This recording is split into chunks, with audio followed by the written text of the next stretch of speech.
Hey, what's up, everyone? I am here prospecting actually in the Detroit area here on the 9 to 5 grind to speak at a conference.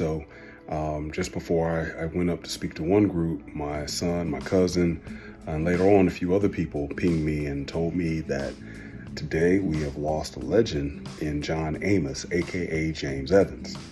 Now, that kind of hit me, although I know his health has been pretty bad as of late. He's had a lot of issues with his family, a lot of bickering back and forth with his children, and that was tragic. I was speaking last night to some friends of mine on how fathers often get treated in their lives later on in years by their kids, and good, bad, or indifferent. The confusion that was going on with John Amos is kind of a good example of some things that tend to happen.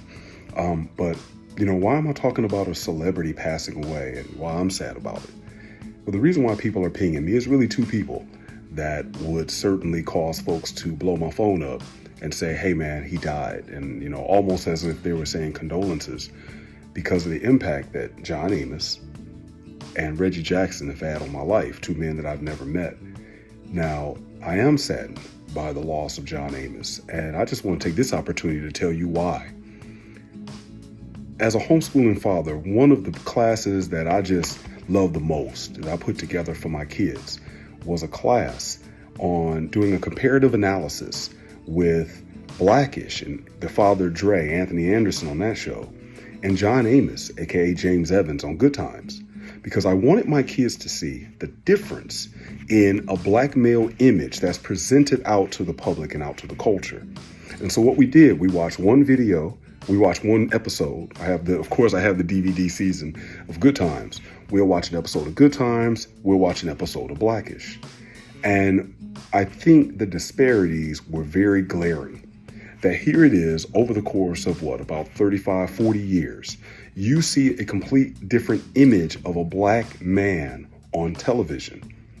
On one end, we go back to the 70s. You see more really the black father that existed before Lyndon B. Johnson and even some of the other policies that existed decades prior that started to remove the black man from his household. Because if you go back, look at a Department of Commerce video from the 1950s, you will see the important role that the black man had in his household and how he was leading his household.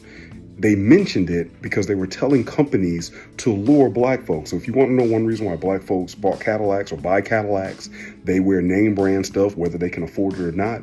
They even mentioned in the video, and I'm assuming you can still find it on YouTube, they even mentioned in the video that because blacks had been isolated and weren't allowed to have those nice items for generations prior, of course, going back to slavery, they now were clamoring to have such things because basically it gave them a form of dignity and that they were now seen a bit differently because they had those.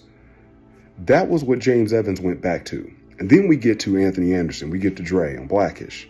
Well, now where James Evans was a man that, probably wore the equivalent of Dickies in his day. He was always in a work outfit, working at the car wash, had some manual labor job. Then we get to Dre, which now kind of goes into that other dude that don't diddy me, living that life of opulence, and he has his whole sneaker collection and he's always dressed in certain clothes matching. Total opposite image than what we saw with James Evans.